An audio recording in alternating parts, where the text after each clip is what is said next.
What's up, guys? So today is Tuesday, and we are here. This beautiful house here. Gonna get it cleaned up. These are my favorite houses. White vinyl. Uh, it's kind of my dream house, I guess, in a way. 2-story, big front porch. You know, I just always love these houses. So, this customer contacted me on Facebook last week, a week before, about getting it cleaned, and so here we go. So I have not even walked around the house yet. So first off, it don't look too bad, but just a little dingy here and there. Got a big driveway, a lot of concrete. Definitely gonna measure this and get her a price, just so she has it already. But let's see, a little dingy right there, not bad. So be careful with that garage being open, not spraying in there, nothing. But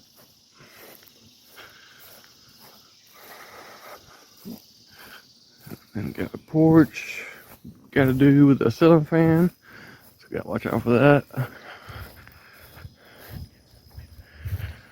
But yeah, not too bad, not too bad at all. A little bit of stuff there.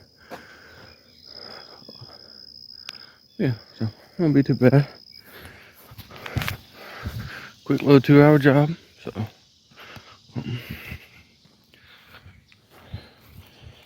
yeah, so about to get started. Probably won't get much footage, honestly. I mean, I might set it up on like this side, let y'all see or something. This side's just a lot of what I call trash. So a lot of spider webs, bugs, that type of stuff. I'm down in the south. It is 8:30 in the morning, and it's probably 75, 80 degrees already. So our weather down here is different than, say, if you live in Oregon or Maine or something. I've I watched a lot of people on YouTube, and some of their houses are just so covered in green and stuff. And we have that a little bit around here, but it's not like every single house is like that. I mean, every different parts of the country is just different. So, but anyways, got some work done on the truck yesterday. I had my block right here leaking where my unloader goes in, just leaking just a little bit. But I had, the way this is designed, I cannot get this off with it being right here. So I had to unbolt my machine, move my machine to my tailgate so I could get that off. But got it rewrapped with some tape and tightened up, put it back on, changed out my O-rings.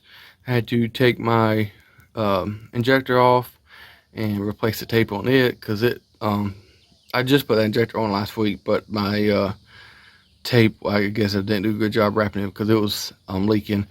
And I also found my whip line has a pinhole little leak to it right where the metal meets the hose. So that's something I'm gonna watch out. I ordered one. It should be here in a couple days. But just 4-foot whip line, or $20 on Amazon or whatnot. So it'll be here in a couple days. I changed my oil. I change it normally every 50 hours. 6 hours. Whoops. 6 hours short on my oil change. 250 will be my next oil change. So this one I'm just gonna run at 56 hours. But every 50 hours I change my oil, and I change my pump oil and my gearbox oil for the first time ever. I think the pump you're supposed to do every 300 hours, and the gearbox, I think I've seen where you do it monthly or something. I'm not sure, but I did them for the first time. And then cleaned up the bed. Got a lot of trash out, swept, got leaves out. Tried to organize some of this. My ball valve was messing up on me last week, and we went on vacation this weekend. Was gone for 3 days, so I didn't have time to get around to it. So yesterday, I knew I was going to be doing stuff to the truck, so I took this apart. My gears was clacking in here, so I thought one of my gears was messed up, and this is almost a brand new one. It's only a couple weeks old, but it turned out this piece was locked up. So I took all this apart, checked all the gears, had it hooked up to a kid's Hot Wheel car thing, and I was on the table checking it, and everything seemed fine. Put it back together, still clacking. So it wound up being in this part, it was locked up. I just had to spray WD-40 in here and put pliers on it and turn it until I got it released and loosened up. So now I think it's working. I just got to set it back on, plug my hoses up, and wire it back to that, because when it messed up on me the other day when I was using it, I wasn't getting no bleach coming out of my hose. So instead of fooling with that, I just unplugged my hose and ran my hose straight from my tank to my injector, and then just came out and pulled it out, stuck it in the water, and did that. Basically like a drop stick to get me by. But going to put this back on real quick and then start getting everything hooked up and get busy. So we'll see y'all in a little while. Alright guys, so as soon as I crank up the machine, my hose busted. Like I said, it had a pinhole leak, but now it is no longer a pinhole. And you can see on this side, it's got some wear to it, so it's done for. I mean, $20 hose. I've used it for a year and a half. It's my original whip line. So just disconnected my hose from my reel and plugged it straight to the machine. That'll get us by today.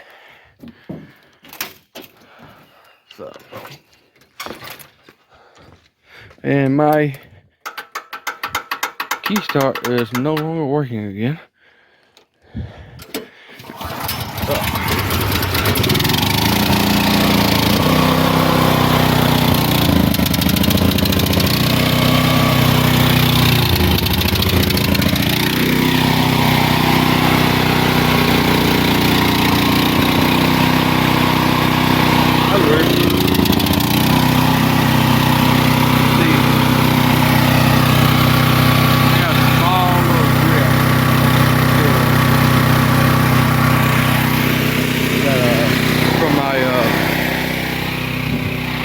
With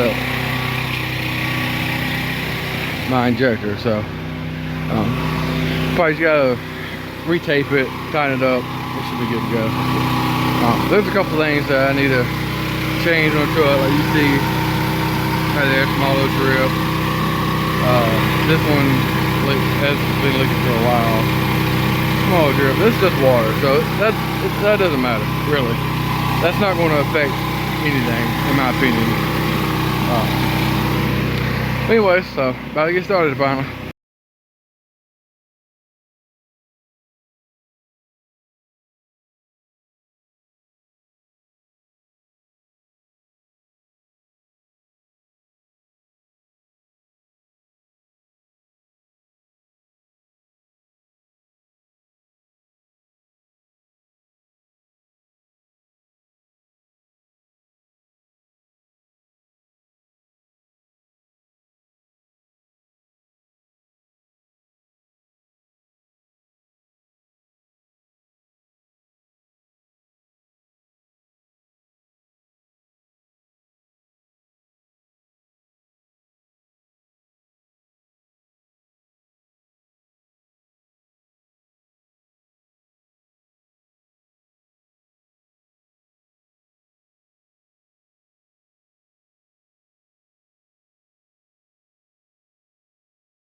What's up, guys? So all finished up with this one here.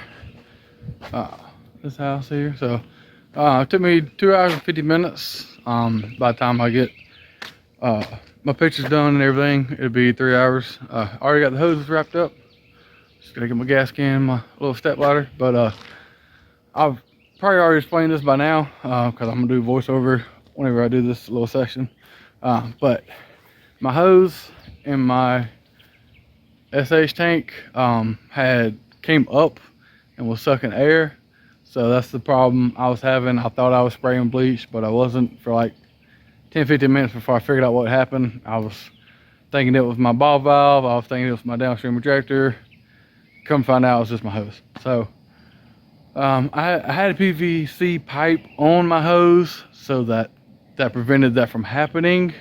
And it came off like 2 months ago, and I just ain't put it back on, so that's the reason why I had it on there. So I'm gonna put it back on, and then I shouldn't have this issue again. But that took me like 15-20 minutes to figure out what was going on, because it's hard to really tell sometimes when you're spraying the bleach. Unless you're spraying directly on concrete, it's hard to tell if you got the bubbles coming out or not, especially if you're spraying on white vinyl. I can't really see it when I'm spraying it on the vinyl, but I can tell a difference in the trash, whether it's coming off easy or not. So, but anyway, it's about taking pictures and send them to the customer and get out here. So we'll see y'all later.